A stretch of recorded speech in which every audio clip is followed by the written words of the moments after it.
Hello there! Today I'm going vintage. So forgive me if I drop into vintage speak from time to time. What, top hole, old boy, yes, and all that. So I've got a Parker 51 of the vintage variety. Don't know exact year or anything like that, but potentially like 1960s or something, which is in very good condition. When I got into the fountain pen habit, I had a few tastes or preconceptions, I suppose. One of which was I don't really like hooded nib fountain pens. What's the point in that? I want to see a nice big nib. I want to see the nib. It's nice. Nib looks good. Why would I want to hide it, etc., etc. Anyway, tastes changed, didn't they? But I mean, it's still not like the biggest. I'm not the biggest fan of them from an aesthetical point of view. But I've learnt to give things a chance. Picked this up recently from a second-hand advertising website. Words are not my strong suit. It's a good thing for someone who waffles on about pens, isn't it? Anyway, the site's called Gumtree here in the UK. So basically, the ad said pens, £10. So there was this. There was another fountain pen of a hooded nib variety, and I want to say now that it was Paradigm or something, and a ballpoint and a couple of mechanical pencils. Anyway, £10. I thought that's including post. Thought, well, even if this is knackered, I've lost a tenner. So I gave it a shot, and this is in very, very, very good condition, considering you've got a nice top jewel there. Clip is in good bouncy condition. Even the finish on this, I mean, there's a few micro scratches and stuff, but for a 50-year-old pen, 60-year-old pen, that's not in bad condition at all. Came in a nice vintage box, which I couldn't find when I went to start this off. So, but it's got the original,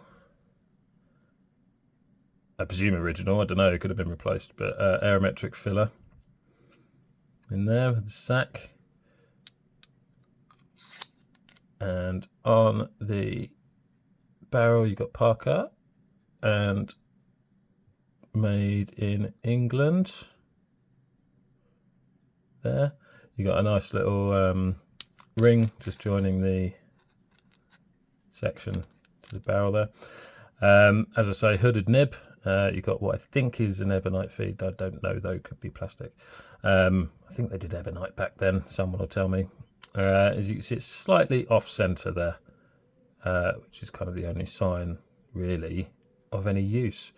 It had obviously been used at some stage. It did have ink dried up in there, so I gave that a good flush before I did anything with it. But other than that, the condition on this is great. You've got obviously the arrow, Parker arrow head there. You've got Parker on the cap itself. So look, it's been sitting around, but yeah, you got a little sort of breather hole in the back there. But it's in very good condition. So I thought I'd give it a whirl and, be fair with the Parker 51 Classic. So these are all the measurements. It does post very nicely. In fact, I use it posted because that sits a lot nicer in my hand. You can grip any way you want, from right down there to right back up here, and that is comfortable. I mean, it's not sharp, but you can feel that step a little bit just in the grooves, but it's not uncomfortable. And that sits nicely in the hand. Cap doesn't back weight or anything like that. Very nice classic design. Obviously probably familiar with the Parker 51. For a comparison with some other pens. Now you may notice a few very similar things in here, so I'll run through it in a little bit more detail than I might usually. So this is the Parker 51 vintage Lamy Safari, and then this is an Estabrook J vintage. You've got Kaveco Sports, Fabrica Style Loom, and a Lamy 2000. I've just popped these two on the end because I usually do for comparisons. You've got a Moonman Marjon P136 and a Jinhao X159. But here you've got the kind of Parker 51 hooded nib clone, or some of them, family. So this one is a Hero, and I forget the model number. Forgive me if it's wrong. 16 or something like that. I don't know. This is the Jinhao 51A. And this, I think, is quite a new offering from Jinhao, the Jinhao 86. So much more. So the Jinhao 51A obviously copied the Parker 51 kind of design with your hooded nib there, but with your clear transparent thingies, and you've got a ball Jinhao clip. I'll just move these out of the way for a second. And then you've got the Hero, which is closer to the Parker 51, and with the arrow clip, which I'm sure I heard someone say Parker actually sold them the rights so that they could use. Don't know, have to check up on that one. And then this is the newer Jinhao, which is obviously modelled much more tightly on this. Bit longer, etc. And this one's got a screw cap on it as well, which is a new arrival to me. Basically, I know I said I don't really go for hooded nibs, but so I got this, and then I thought I'll pick these up because I went browsing around, because these were £3 each, including postage. So I thought, well, let's have a comparison and whatnot. And my daughter's got a few of these, so I don't like these. I don't think they're very good. I don't think the build quality's good. I mean, look, I suppose they work and whatnot, but they're not for me, right? I thought, well, let's give these a go. So what I'll do is I'll do separate reviews of these in the near future, and then maybe do a comparison. But I just wanted to line them up there so you could see what was what. If I was a betting man, I'd probably say the newer Jinhao is cloned off the newer modern Parker 51 re-release. That's a guess. Let's see how this one writes. The actual Parker 51, yeah, the actual El Guapo. If anyone gets that, I will be very, very pleased, because I like it when other people pick up on the same nerdiness as me.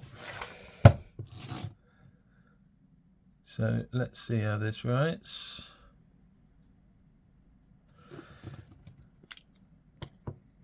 So one issue I do have with hooded nibs is alignment of the page, because I can't see it, so forgive me.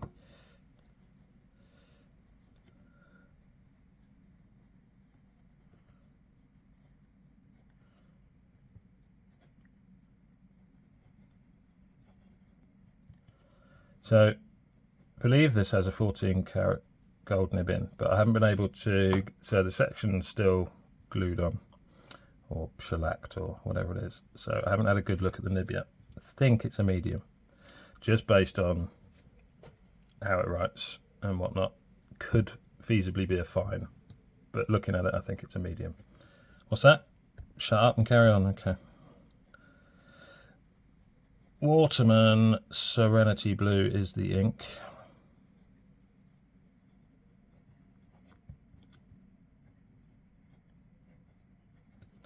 And the paper is Clairefontaine 90 GSM.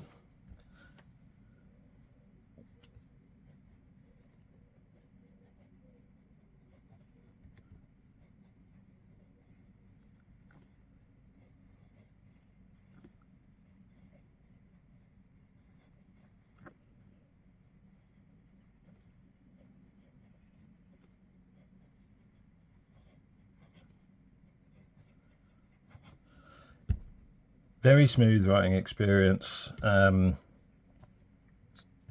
good standard flow. Really, really smooth, pleasant writing experience. So you can, I think you can tell that that's a kind of classic nib. My sincerest and deepest apologies. My phone rang again. Happened in a review recently. I do apologise. Downside of filming things on your phone, I suppose. Anyway, let us try this quicker.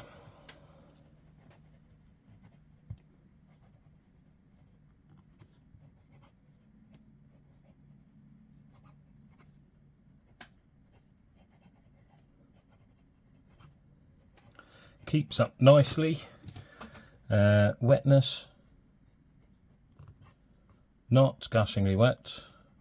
Bear in mind the Serenity Blue isn't the wettest ink in the world. But look, it's a decent flow. So as I say, I'm not sure whether this is fine or medium. I'd guess it a medium. But line variation, you're not really going to get much out of that. Reverse.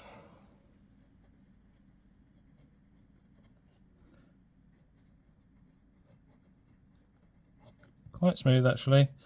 Brings it down to what, extra fine, something like that. You can get a bit out of that. Yeah, quite smooth, quite nice. I will say I do have the odd issue with a bit of hard start, and it's okay when you keep, you know, but if I was to waffle on for a second and then try it again, I might get a hard start or so. Just a little bit of dry out in that nib there. Sometimes when I've had that capped, even overnight, I do get a bit of hard start dry edge out of it. So I'm not sure how good that cap seal is, or it could just be that I need to get this section off. I'll try warming it up a bit, see if I can get the section off, take the nib apart and give that a really thorough clean. Like I say, I've given it a good flush through, but it wouldn't surprise me whether there's a bit of old ink somewhere in there. Just might need a jolly good clean, and maybe just check the tying gap on the nib a little bit, which isn't loads, and see what we can do with that. So having said that, it's fine. I think once you actually done a little bit of writing with it, it's fine, and I don't find it habitually hard starts if I'm in use, but not at all bad considering age and price, etc. So what do I think? Well, as I say, it's not really my design preference. I do also find, sorry, I'm going to bring that thing back in. As I say, I do struggle sometimes with alignment of hooded nibs, so sometimes I'll find a nice sweet spot, and then sometimes I'll accidentally rotate it and I'm trying to write on the side. So look, that's me. That's not the pen's fault. If you like a hooded nib design, you could do a lot worse than a Parker 51. Yeah, I mean, you get the sweet spot on there, and it's really nice. I mean, it's a very smooth writer, and once it's in flow, it's good. As I say, just might need a clean there. So for me, that's a poster, and you can grip that anywhere. So I like the fact you can kind of choose whether you like to write close to the page or you like to write a bit further back. You've got a bit of choice in your grip there. It works unposted, but it's a little bit short slash. I just like that little bit of extra width in there, and just balances nicely posted. I think it's been designed that way. I like the little jewel in the top there. That's nice. It's a classic design. I was even able to pick it up in like a teal finish, which is kind of would be my pick for one of these.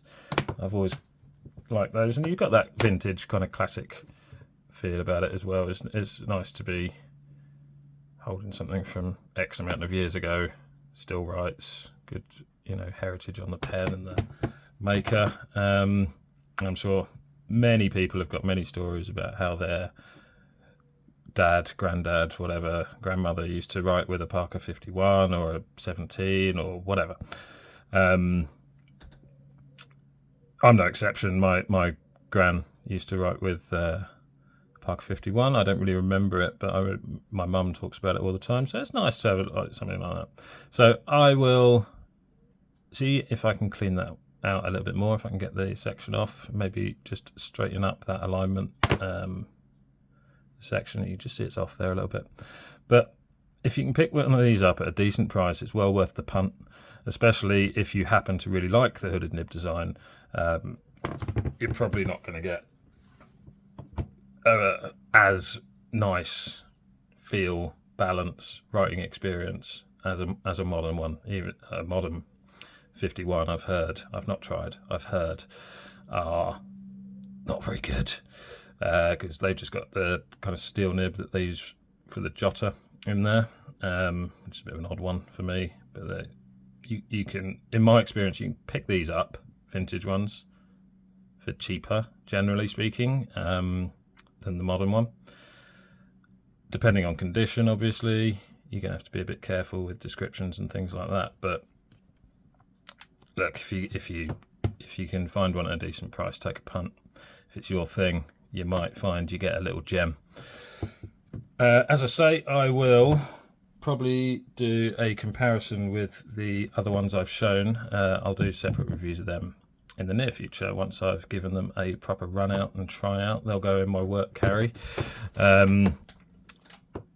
See how they do, and then maybe we'll revisit with this dear old chum.